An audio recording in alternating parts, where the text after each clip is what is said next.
Estamos acostumbrados a ser impresionados con grandes cosas. Vivimos en la generación que impresiona, de youtubers, de aquellos que exponen grandes marcas. En fin, las cosas pequeñas se han vuelto no aceptadas, se dejan pasar. Jesús encontró una buena acogida en aquellas personas de Galilea, pero seguramente a nadie le resulta fácil creer que el reino de Dios estaba llegando en su momento, pues no veían nada especial, grande en lo que hacía Jesús. Jesús no sanó a todo el mundo. Su rango de acción no pasó de ser de un territorio pequeño, así que ellos querían señales extraordinarias, de esas señales que hablaban los escritores apocalípticos del Antiguo Testamento.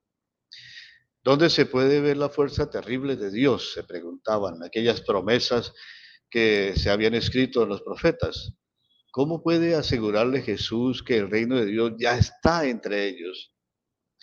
Jesús tuvo que enseñarles a percibir la presencia salvadora de Dios de otra manera, así como quiere hacerla llegar a nuestras vidas en cualquier generación. Así que Jesús comienza sugiriendo que la vida es más de lo que se ve. Mientras nosotros vamos viviendo de una manera distraída, lo aparente de la vida, algo misterioso está sucediendo en el interior de nuestra existencia.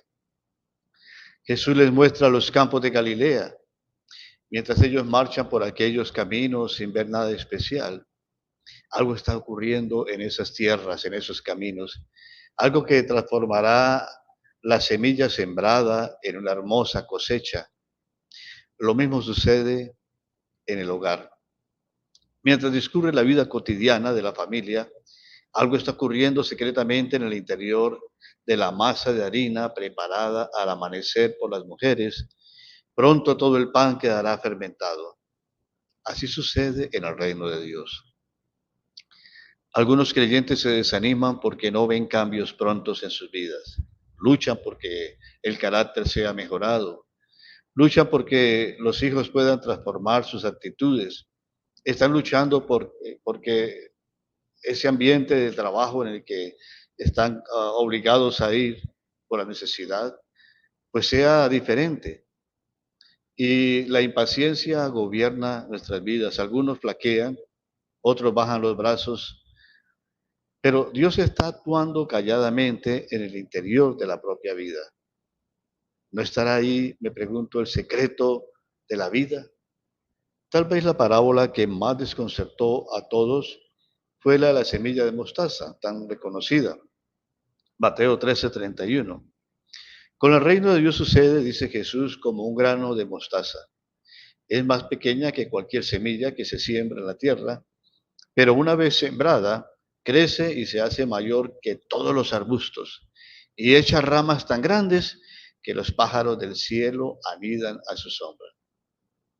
Jesús podía haber hablado de una higuera, una palmera o una viña, como lo hacía la tradición de los profetas.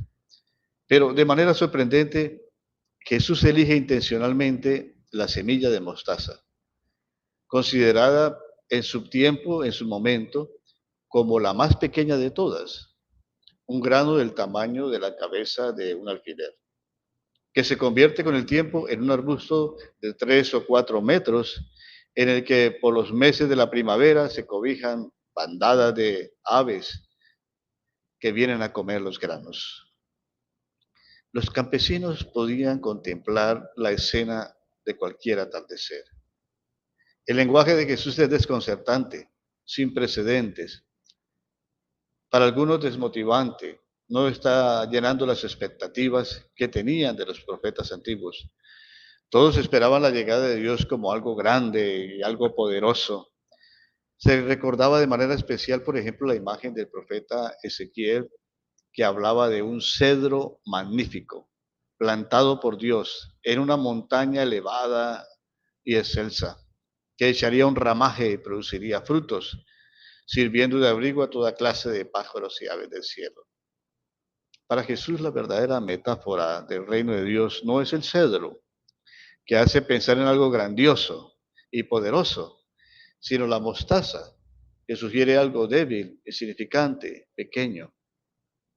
Esto era lo que decía Ezequiel. El Señor Dios dice, cortaré el retoño de la copa del cedro, arrancaré un brote de las ramas más altas y lo trasplantaré en un cerro elevado. Lo plantaré en un cerro elevado de Israel, donde crecerán sus ramas, producirá fruto. Se convertirá en un magnífico cedro en cuyas ramas anidarán todo tipo de aves y vivirán bajo su sombra. Entonces, dice el profeta, todos los demás árboles del bosque sabrán que yo, el Señor, cortó el árbol grande y hago crecer al pequeño, secó al árbol verde y hago florecer al seco. Todos sabrán que yo, dice el Señor, lo he dicho y lo cumpliré. Ezequiel 17, 22, 24. La parábola de la semilla de mostaza para algunos le llegó muy adentro. ¿Cómo podía comparar Jesús el poder salvador de Dios con un arbusto salido de una semilla tan pequeña? Había que abandonar la tradición que hablaba de un Dios grande y poderoso. Había que olvidarse de sus grandes hazañas del pasado y estar atentos a un Dios que está actuando en lo pequeño e insignificante. ¿Tendría razón Jesús? Bueno, cada uno tenía que decidir. O seguir esperando la llegada de un Dios poderoso y terrible, o arriesgarse a creer en esa acción salvadora presente en el humilde Jesús. No era una decisión fácil, muchos rechazaron a Cristo. ¿Qué se podía esperar de algo tan insignificante como lo es lo que estaba sucediendo en esas aldeas pequeñas de Galilea?